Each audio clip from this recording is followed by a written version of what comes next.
అందరికీ నమస్తే. ఈరోజు మనం అష్టదిగ్గజ కవుల గురించి వివరంగా నేర్చుకుందాం. అష్ట అంటే 8 మంది.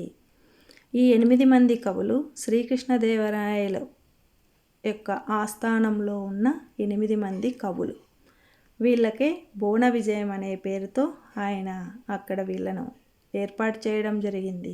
వాళ్ళలో మొదటి కవి అల్లసాని పెద్దన. ఈయన మనుచరిత్రం అనే ప్రబంధాన్ని రచించారు. అది రాయలకు అంకితం ఇచ్చారు. అంతేకాకుండా రాయలచే గండపెండేర సత్కారాన్ని పొందిన కవి అల్లసాని పెద్దన. ఈయనకున్న బిరుదు ఆంధ్ర కవితా పితామహుడు అనేది బిరుదు.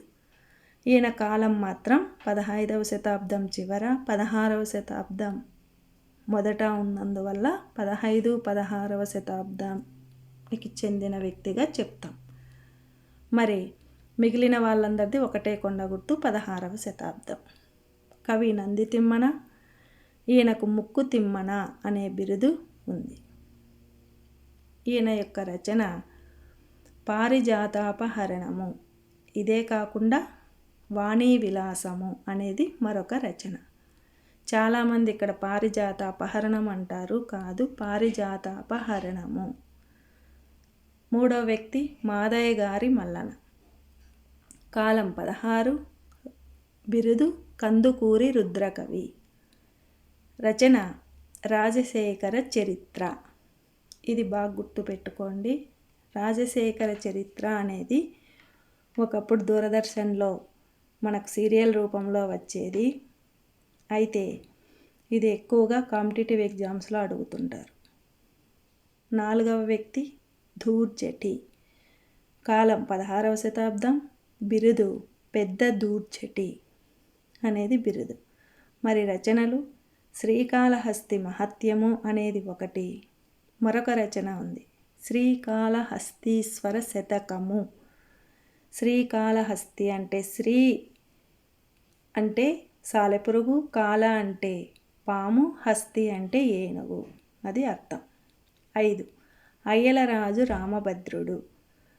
ఈయన కాలం 16, బిరుదు సాహితీ సమరాంగణ సార్వభౌముడు. ఇది బాగా గుర్తుపెట్టుకోండి, ఇది కూడా ఇంపార్టెంట్ బిరుదు. ఈయన యొక్క రచన రామాభ్యుదయము.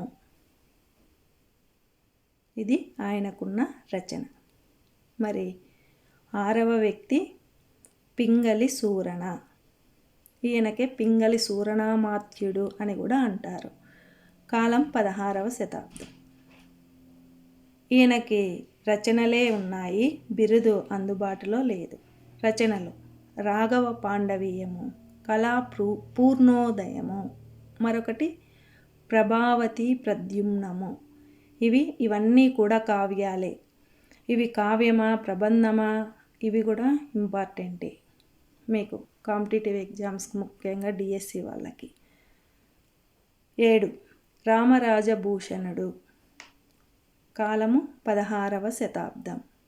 బిరుదు భట్టుమూర్తి అనేది ఈయన యొక్క బిరుదు.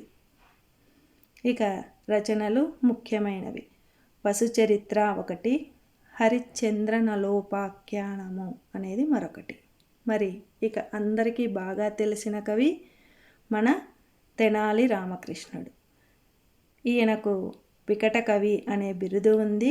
రచనలు వచ్చి పాండురంగ మహత్యము అనేది ఒక కావ్యము.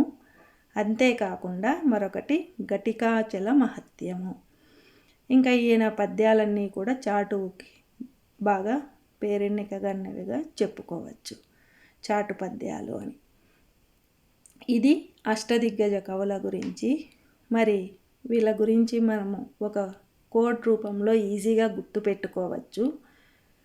చూడండి, అందరికీ తెలిసిన పేరే ఎన్టీఆర్. మరి ఆయన కొడుకు బాలకృష్ణకు మొన్న పద్మభూషణ్ అవార్డు వచ్చింది కదా, పద్మభూషణ్. ఆ పేరుతో ఇక్కడ మనము ఎన్టీఆర్ పద్మ అనే కోడ్ గుర్తుపెట్టుకుంటే, ఎన్ అంటే నంది తిమ్మన, టీ అంటే తెనాలి రామలింగడు, ఆర్ అంటే రామరాజభూషణుడు, పి అంటే పింగళి సూరణ, ఏ అంటే అల్లసాని పెద్దన, డి అంటే దూర్జటి, ఎం అంటే మాదయ్య గారి మల్లన, ఏ అంటే అయ్యలరాజు రామభద్రుడు. ఇట్లా మనము వాళ్ళ పేర్లు మాత్రం 8 మంది గుర్తుపెట్టుకునేకి ఈ కోడ్. Thanks for watching. Please like, share and subscribe. Bye.